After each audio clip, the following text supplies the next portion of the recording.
أعوذ بالله من الشيطان الرجيم بسم الله الرحمن الرحيم الحمد لله رب العالمين والصلاة والسلام على رسول الله محمد وعلى آله وصحبه أجمعين. So this is lesson 1A of the Classical Arabic for the Holy Qur'an course. So what we're going to be looking at this lesson is firstly an introduction to the Arabic language. So we're going to learn some of the sciences of Arabic and how to approach this language, how to study it, and how the outline for this course itself, what's expected from you, the student, to be able to gain the most benefit from this program. And then we're going to delve straight into the first type of word in Arabic, which is the noun and its characteristics. And then we're going to be using our knowledge of nouns to form some basic nominal sentences, and also looking at adjectives and the gender agreement. So this lesson is split into two, lesson 1A and 1B. So firstly, some course outcomes. This entire program will be completely online. It will be in this kind of format, and it is hoped that if you were to study all these lectures and to learn all the content within these lectures, complete all the exercises, and treat it as you would a face-to-face class, and complete all the lessons. If you were to do that by the end of this course, inshallah, you would have a firm understanding of classical Arabic syntax, which is called Nahw, morphology or sarf, and rhetoric, balagha. And it is also hoped that you'll possess a rich and extensive Quranic vocabulary and be able to read and understand the Quran in Arabic. Ultimately, to be able to translate the Quran into English with the assistance of a lexicon. So an overview of this lesson, lesson number 1, we're going to be looking at a categorization of Arabic words. So we're going to be looking at nouns, which are words that refer to a person, place, or thing. For example, a man, book, table. Adjectives, words that describe nouns. For example, tall, generous, large. And after we understand the categorization of Arabic words and nouns, we're going to be using nouns and adjectives to form basic nominal sentences in Arabic. For example, this is a book, that is a pen, the man is tall, the girl is small, etc. And we're also going to be learning the characteristics of nouns, which is definiteness, gender, plurality, and declension.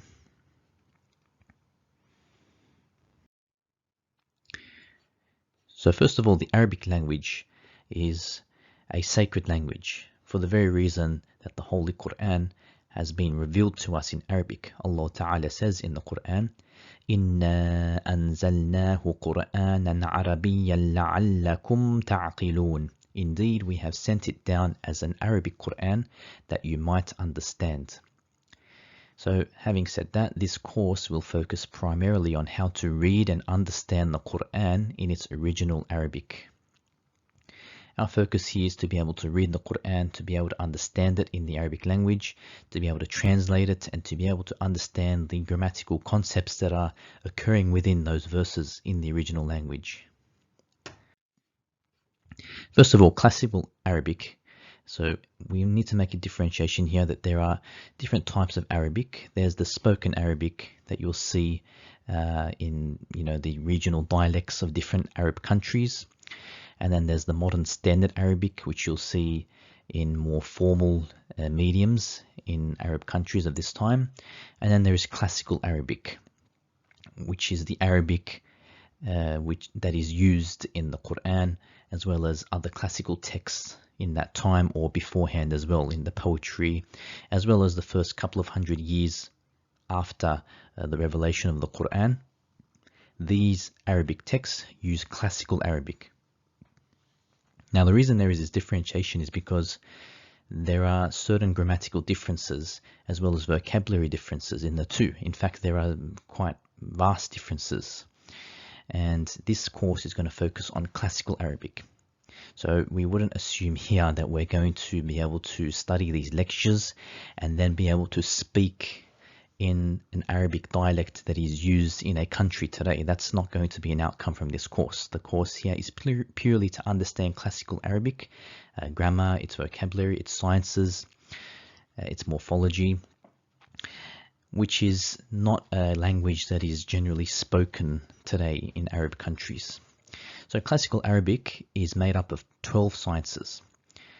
Now, these include syntax, morphology, rhetoric, writing, etymology, poetry, composition, public speech, and it goes on. So they all have a different aspect of the language. They all represent a different aspect of the language. Now, scholars in the Islamic tradition, they put the most importance on the first three, which is syntax or grammar, and Nahw, morphology or sarf, and rhetoric, al-balagha. So these three are the core, the essential sciences that you need to know, particularly if you're going to be studying the Qur'an. Now here are the 12 classical Arabic sciences, and our focus is going to be on Nahw, as-sarf, and al-balagha, which, you know, there are going to be overlaps between these sciences. So al-bayan, al-ma'ani, these sciences are also going to, you know, you're going to need to understand these to an extent to understand the science of balagha. You're going to need to understand etymology of words in some cases to have an understanding of morphology and syntax. Al-lugha, lexicology is going to overlap with a lot of these other sciences. But for the most part, for the beginner to intermediate student, we wouldn't be focusing too much on things like al-khat, so calligraphy or poetry, or oral speech, rhythm. These are generally advanced sciences that are studied after a foundation is formed in these foundational sciences of Arabic. So we'll start with Arabic syntax. Arabic syntax, Nahw, is the science of forming grammatically accurate and meaningful sentences using nouns, verbs, and particles, and then identifying the declension of words and their appropriate case endings, al-i'rab. So generally when an Islamic science is introduced, the student needs to know the definition, and the subject matter, and the objective. So the definition of an-Nahw, it was, you know, just mentioned up here. So forming grammatically accurate sentences using nouns, verbs, and particles. So it's being able to put a sentence together that makes sense, that is grammatically correct. And also being able to identify the i'rab, or the declension of the words. Now this is important, which is why the Qur'an has the harakat, its vowel endings added to the words, because this can make a big impact on the grammatical meaning of a word. And the objective, so studying Arabic syntax allows us to understand the Qur'an and to ultimately be able to live the Qur'an, to apply it, to understand it better, and ultimately gain the pleasure of Allah Ta'ala. So the Arabic word is divided into two categories, first of all. Now when we say Arabic word, we're talking about a lafz. Now a lafz is basically any sounds or utterance that comes out of the mouth. So any utterance is considered a lafz. Now any utterance that a person, a human being, makes can be al-muhmal. What this means is basically a word which doesn't make sense, which has no meaning. So for example, in the English language, let's say we said a word like, if I just put some random letters together,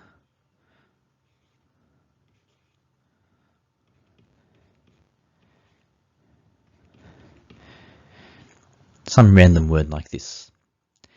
Now, there is no understanding or meaning of this word. No person who speaks the English language will understand what this word means. It won't be found in a dictionary. In fact, it won't even have some sort of technical meaning related to a science or a certain art or a craft. It is absolutely random letters. So this would be an example of al-muhmal. On the other hand, we have the second category of the lafz, which is al-mawdu'. Al-mawdu' is basically a word which has a meaning. So an utterance that comes out of a person's mouth which has a meaning. So in English, for example, book. When a person speaking English sees the word book and sees the letter B, double OK put together, they understand a written thing. They understand what you mean by this, something with pages and a cover and writing in it. They know what a book means. They understand when they see the word pen or they hear the word pen, P-E-N, they know what this means. It's referring to an item that you write things with. This can also apply to newly added words, like for example, normally the word Pepsi did not have a meaning, maybe 70, 80 years ago, but now it has a meaning. So it is al-mawdu'. It means a certain drink. It's a brand now, or Coke as well, same thing. So in Arabic, words which have utterances which have a meaning are called al-mawdu'. And al-mawdu', this category of utterances is further divided into two. We have al-mufrad, or the kalima, which is a single word. And then we have al-murakkab, which is a phrase. Now a phrase is two or more words put together, whereas the al-kalima or al-mufrad is referring to a singular utterance which has a meaning.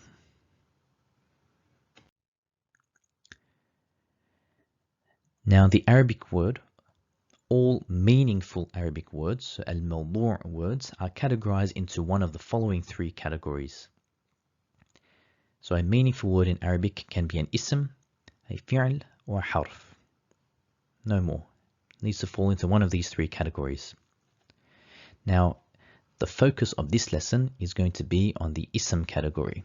All the words that we look at in this lesson are going to be from the ism category, which means nouns, adjectives, pronouns, ism ishara, which we will get to a little bit later.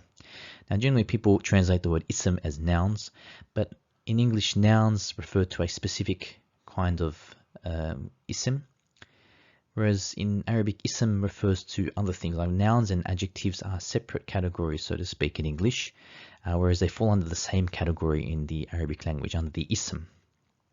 If you want to get technical, an ism is a word which doesn't have a tense, as opposed to verbs or the fi'l, af'al, which have a tense, past, present, or command tense, or their future tense, etc. So an ism is a word which denotes an object, or it could be an adjective describing, or a pronoun, and it's not limited or restricted to a certain tense.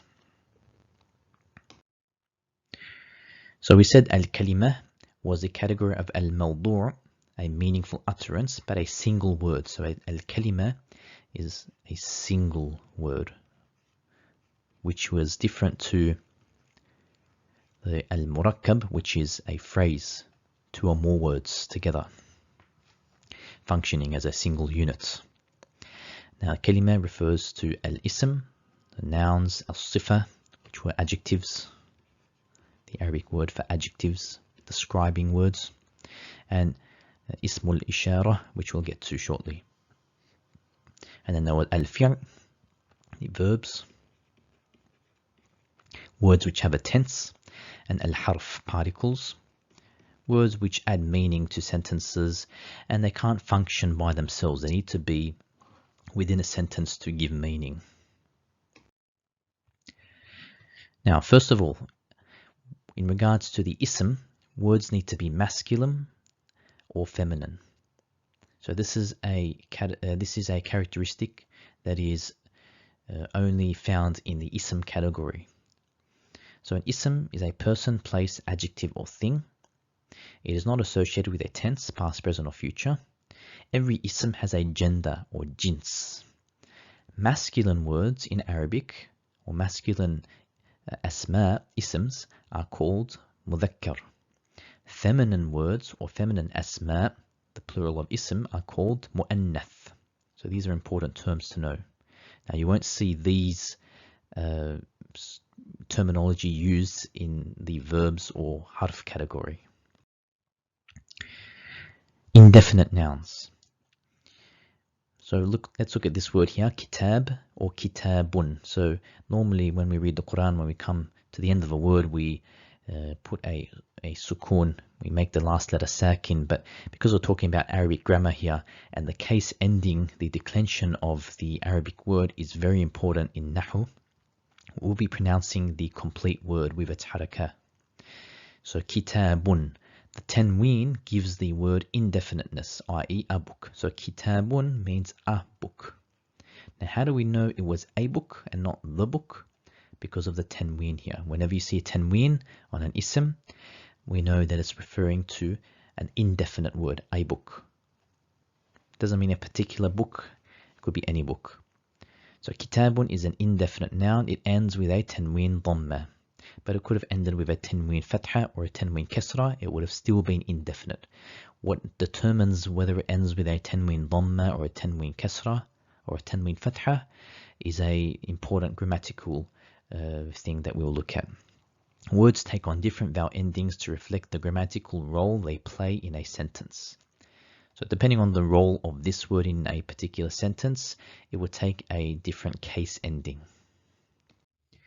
So these are some examples of an indefinite ism. So for example, ajrun means a reward. It's indefinite. Why? Because there is a tanween dhamma at the end. Adhabun, a punishment. Again, because of the tanween at the end. Kitabun, a book. So it would be incorrect to say the book here. That would look different. The word kitabun would look different to say the book. Adhabun means a punishment, not the punishment. That would be incorrect. The punishment in Arabic would look different. Ayatun, a sign or verse. Rahmatun, a mercy. And we know that these are all indefinite nouns. Why? Because of the tanween at the end. So it'll be good to memorize these words and to learn them, because all the words and vocabulary that I use in this program, in this course, about 95%, are all words taken out directly from the Quran. So in regards to indefinite nouns, some words are indefinite regardless of not taking a tanween. So there are some exceptions to the words where we have an indefinite noun which doesn't take a tanween. For example, akharu is an indefinite noun meaning other. Awwalu is an indefinite noun meaning first. However, they do not take a tanween. So these are more rare than the other case where it has a tanween. So we can never add a tanween to a place where it shouldn't have one. You can't look at the word akharu and think this is an indefinite word. Let me add a tanween to here. Akharun, this would be incorrect. Just like you can't take a word like kitabun. You can never take off the tanween and say kitabu. Generally speaking, there is a case when these things happen, but this is when it's part of a phrase. Just as the word by itself is an indefinite noun, if you're talking about abukya, that's what you're trying to say, you have to have that tanween there, kitabun. And the next thing we're going to be looking at are demonstrative nouns. Now we mentioned under the ism category that there was a particular kind of word called the ism ishara.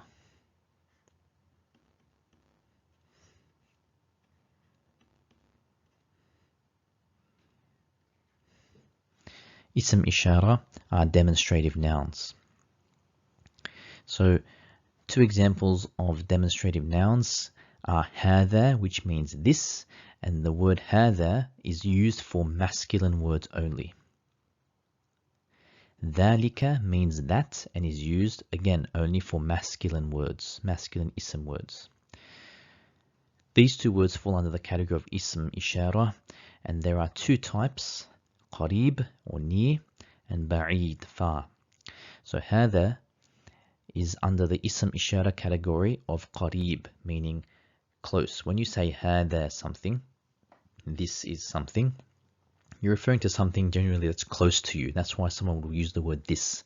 Whereas when you say ذلك, that's something, something, this would fall under the category of ism ishara ba'id, something far. You're referring to something at a distance from you. So this is our first sentence we're going to be making in Arabic, a basic nominal sentence. Now in this sentence we have هذا كتاب. So immediately we know that this is made up of two separate words, هذا and كتاب. So هذا means this, and it's used for masculine words. كتاب, now we need to be specific here, means a book. So if we literally translated this, we'd have this a book. However, what we have in the middle here is an invisible is. So the meaning of this sentence is, this is a book. How do we know this was indefinite, a book? Because of the tanween at the end. And we know here that kitabun is a masculine word. And we'll go into the details of that a little bit later. But because it's a masculine word, هذا was used here, the masculine demonstrative noun. Here we have ذلك قلم. So again, made up of two separate words. ذلك meant that, and is again a masculine demonstrative noun. And قلم means a pen. It's indefinite. Why? Because of the tanween. Now again, this is a masculine word, and for that reason, ذلك is used, the masculine demonstrative noun version. Now, in regards to basic sentences, when هذا or ذلك is followed by an indefinite noun ending with a tanween, then this is a complete sentence. So when we had هذا كتاب, this is a complete nominal sentence. It means this is a book. ذلك قلم. Now, that is a complete nominal sentence because it has the word هذا or ذلك followed by an indefinite noun. So that, ذلك, قلم means a pen. So that is a pen. There's actually no word for is in Arabic. It's kind of within the context you know when to use the word is. The above sentence is a full nominal sentence. So here we have some examples, and these examples use terminology or vocabulary from the Qur'an.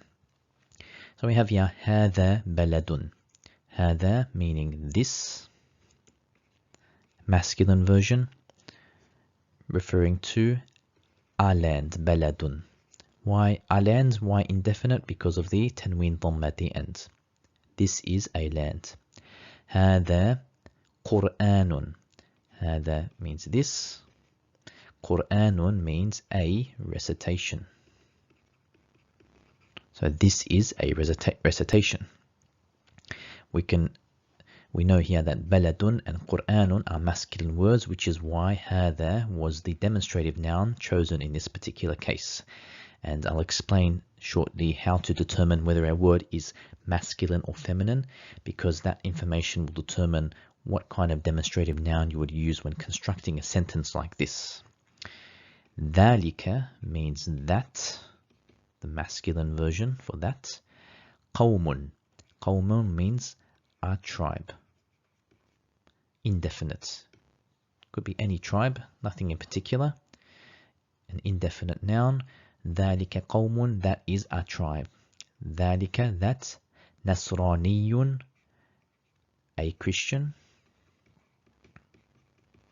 Any particular Christian. And the is comes in the middle there. That is a Christian. Now here are some examples from the Holy Qur'an. Allah Ta'ala says, Astaghfir billah, هَذَا صِرَاطٌ مُسْتَقِيمٌ. Now, if you look at this sentence here, this ayah, and you take out this particular part here, you get هَذَا صِرَاطٌ. Now, we've already learnt that هَذَا means this, the masculine demonstrative noun for this. Why was هَذَا used? Because صِرَاطٌ, which means a path, is actually a masculine word. So this is a path. Here we have another verse from the Qur'an. ذَلِكَ وَعَدٌ غَيْرُ مَكْذُوبٍ. So if you just focus on this part here, we have ذَلِكَ, which means that. Masculine version. Why was the masculine version used? Because وَعَدٌ, which means a promise, is a masculine word. So there needs to be a match in this here, the genders.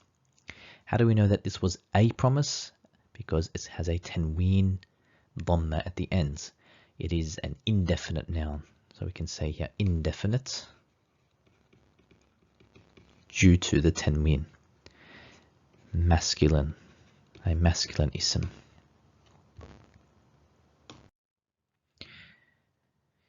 So words in Arabic are masculine by default. If you see a word in Arabic, assume that it's a masculine word unless there is a sign or an indicator to tell you or indicate otherwise. So there are different ways to know if a word is feminine. Feminine words are reflected by sign, so the harakah or the sign that it takes, or by its meaning, or sometimes both. So the ta marbuta, this letter here, at the end of a particular ism, is one of the feminine signs of a word. So if you look at these examples here, naqatun and ummatun. So naqatun means a she camel. Ummatun means a community. Both these words end with a ta marbuta, tun at the end. Which is why these two words in Arabic are treated as feminine words. Now, we shouldn't think that just because a word is feminine, it's referring to necessarily a female thing. Just like a masculine word doesn't necessarily mean a male thing. This is purely in a grammatical context. Now, in this case with naqatun, it's a feminine word in the Arabic grammar. However, it also matches with the gender of that particular noun, which is a she camel. However, if you look here, ummatun, now grammatically this is a feminine word because of the ta marbuta, but a community is gender neutral. The word community doesn't necessarily refer to a male or a female thing.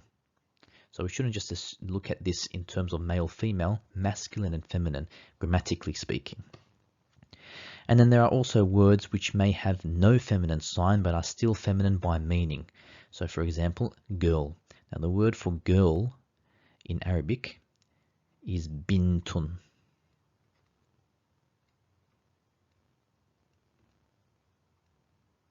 Which means a girl. Now this ism here does not have a ta marbuta at the end, this letter here. However, it's still treated grammatically as a feminine word. Why? Because a girl is inherently a feminine thing. You know, girls, women, things like this, these are inherently feminine. So even though there's no feminine sign on the word itself, grammatically, it's still treated as a feminine word. Or a mu'annath. And then, like most concepts in the Arabic language, there are some exceptions. For example, the word khalifatun ends with a ta marbuta. So you would assume that this is treated grammatically as a feminine or mu'annath word. However, the word khalifatun, which means successor, as well as other meanings as well, is actually treated masculine grammatically. Bintun we covered, no ta marbuta, so means a girl. So there's no ta marbuta. So you'd think that it'll be treated as a masculine word grammatically. However, it's treated as a feminine mu'annath. Remember, masculine was mudhakkar, feminine was mu'annath. Ardun, meaning ground or earth. No tar marbuta, you'd think this is treated as a masculine or mudhakkar word, but it's actually treated mu'annath, feminine. And same with qadamun, foot. So generally, a rule of thumb that human organs that come in pairs, like eyes, hands, feet, these, whether they end with the tar marbuta or not, or have the sign of femininity, they're still treated as feminine words. And there are many more, although the general rule is that a tar marbuta at the end of a word indicates a feminine or mu'annath word grammatically. Now, in regards to demonstrative nouns, we looked at hadha,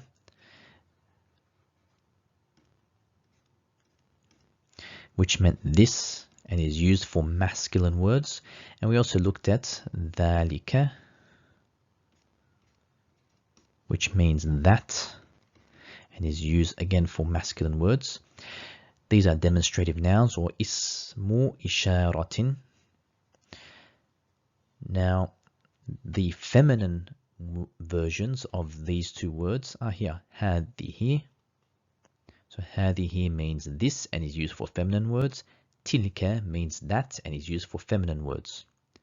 So we have hada for males, hadihi for females or feminine. Dhalika for masculine, tilka for feminine. So these two words also fall under the ism ishara category. Now let's look at some basic nominal sentence examples. We have hadihi, which means this. It's the feminine version. Imra'atun means a woman.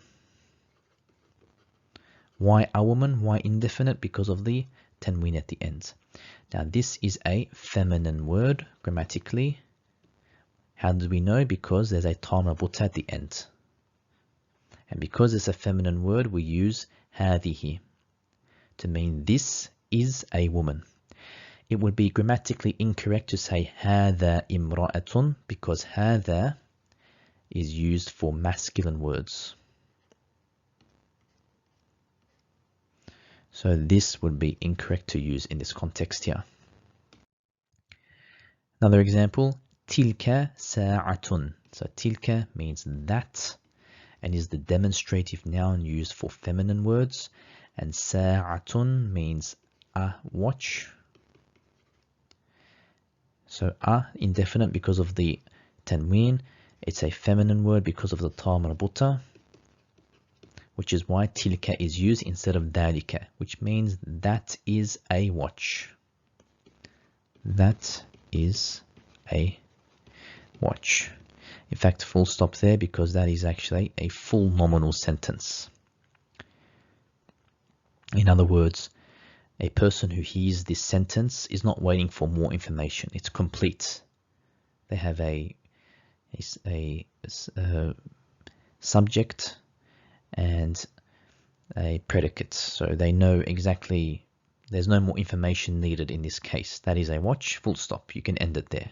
The listener is not waiting for more information. Otherwise, it would have been an incomplete sentence. So some more examples, and these are from the Qur'an as well. هذه قرية. So هذه means this. قرية means a village. This is a feminine word because of the tar marbuta here, which is why هذه is used. هذه بنت. هذه means this and is a feminine version of the demonstrative noun. Bintun is a feminine word even though it doesn't have the tar marbuta, because girl is inherently a feminine thing. So here it means this is a girl. So just because the word doesn't look feminine doesn't mean you use the word hada. It's treated grammatically as a feminine word, which means hadihi or tilka is used for this particular word bintun. Tilka fitnetun. Tilka means that, the feminine demonstrative noun version. Fitnetun means a trial. It's a feminine word because of the tar marbuta. Tilka means that, feminine version. Darun. Now darun is one of those exception words. Means a house. It's a feminine word, even though it doesn't have a tar marbuta, and the word itself, house, the meaning can't really indicate whether it's a masculine or a feminine word like the word girl. So this one we just have to kind of memorize. We just have to know that darun, this word, is treated grammatically as a feminine word, as mu'annath, just because that's the way the word has come down to us from the people of the past that use the language. So it's one of those rare exception words.